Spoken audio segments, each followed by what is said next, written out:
And in its latest bid to speed up the resolution of the bad loan problem, the central bank has further tightened its rules to push more defaulters towards bankruptcy courts. The new norms will also help in abolishing half a dozen existing loan restructuring mechanisms. According to the RBI, the new ecosystem will force lenders to file for insolvency proceedings against defaulters with 2,000 crores or more if a resolution is not implemented within 180 days of the initial default. We caught up with the principal economic advisor, Sanjeev Sanyal, and he believes the new framework makes guidelines clearer with a set timeline. Created a process of real-time recognition of defaulters as they happen. So you have within a week or so, you begin to pull out their names and very quickly on a monthly basis report them to this central repository of knowledge where all the lenders can find out what is happening, so that you don't have this first of all opaque system where people in the lender community does not know what's happening with a certain entity to which they are all lending. So that is one part of it.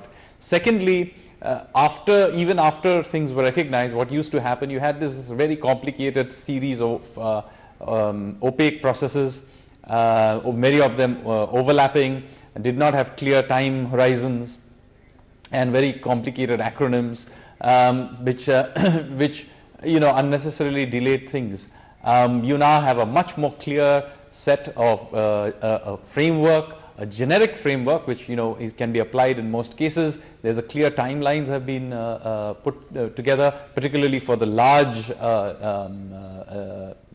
debtors, and it sort of triggers the process. So the default setting of the system is that things will begin to get recognized and people will begin, the process will start. There is a generalized process that does it as a matter of course.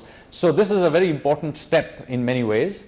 Of course, it required that we knew that the next leg of it, which is the IBC process itself, worked. So we're now reasonably confident that that bit works. So this bit is now also being put together. So now what will happen, you'll have an end-to-end clear set of rules, guidelines. You'll have transparency for all parties, particularly the lender community, and strict guidelines in terms of timelines for it. Mr. Sanyal, one of the feedback we are getting from PSU bankers is that perhaps 180 days is a bit of a very strict timeline. It could perhaps lead to a lot of bottleneck at the IBC level or NCLT level. Do you think that is one of the case, and perhaps you are open to take a relook at this timeline at a later date, and this is just a start or a proposal yet? Our view is that, look, it is not as if as soon as there is a default, suddenly the company is sort of liquidated. It's not at all the case. What happens is the following: is that all parties in the system know that there is some problem happening. There is 180 days for this process, some sort of resolution to happen as a normal course. When that does not happen, resolution is nothing is coming through, then within 15 days it is put into the IBC process. There again 180 days is there, plus another 30 days that you get as an extension if it's necessary. So there is 180 plus 15 plus 180 plus 30. It's a fairly long period before some sort of a liquidation trigger or insolvency trigger happens. So it's there is now, it's possible that we will discover that certain kinds of cases or certain thing that some exceptions need to be made, maybe timelines need to be extended, maybe we will look at that. But as a general principle, a simple system is always a better system, where everybody knows what the timelines etc. are upfront.